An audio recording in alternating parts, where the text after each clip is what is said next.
தேவ நற்கருணையில் புனித சவேரியாரிடத்தில் நடந்த புதுமைகள்.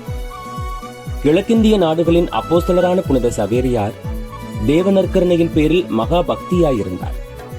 அந்த பக்தி முகாந்தரமாக அவரிடத்தில் சில புதுமைகள் சம்பவித்தன. ஒரு நாள் அவர் பூசை செய்யும் போது தேவ நற்கருணை உட்கொண்டவுடனே பூமியை விட்டு உயர நிற்கிறதை கோவிலில் இருக்கிறவர்கள் அனைவரும் கண்டார்கள்.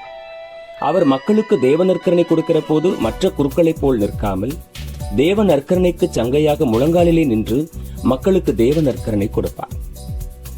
ஒரு நாள் கோவை நகரில் இவ்வாறு ஏராளமான மக்களுக்கு அவர் தேவ நற்கருணை கொடுக்கும் போது முழங்காலில் இருந்தபடியே புதுமையாக பூமியை விட்டு 3 சான் உயரத்தில் எழும்பி மக்கள் அனைவருக்கும் தேவ நற்கருணை கொடுத்தார்.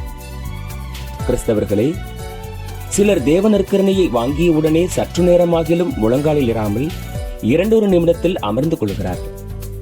அவர்கள் புனித சவேரியார் தேவ நற்கருணைக்கு காட்டிய சங்கையை கேட்டு மிகவும் வெட்கப்படுவார்களா? மிகுந்த பலவீனம் உள்ளவனை உயர்ந்த மலை மேல் ஏறச் சொன்னால் அவன் என்னால் கூடாது என்பான். சில நாள் நல்ல போஜனத்தை சாப்பிட்ட பிறகு அதன் வழியாக தனக்கு வந்த பழத்தினால் அவன் உயர்ந்த மலை மேல் எளிதாய் ஏறுவான். சில கிறிஸ்தவர்கள் அநேக நாள் நன்மை வாங்காமல் 1 வருடத்திற்கு 1 முறை கட்டாயம் என்பது போல் வாங்குகிறார்கள்.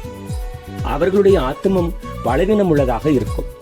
ஆனால் இப்படி கொத்தவர்கள் 1 வருடத்திற்குள்ளாக பலமுறை நல்ல ஆயத்தத்தோடு தேவ நற்கருணை வாங்கினால் அதன் வழியாக அவர்களுடைய ஆத்துமம் பலமடையும். ஆனால் தக்க ஆயத்தத்தோடு தேவ நற்கருணை உட்கொள்ள வேண்டும்.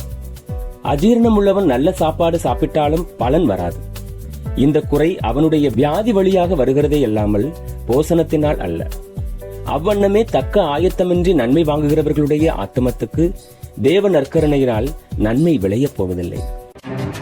எங்களோட யூடியூப் சேனலை மறக்காம சப்ஸ்கிரைப் பண்ணுங்க. அதோட பெல் ஐகானையும் கிளிக் பண்ணுங்க.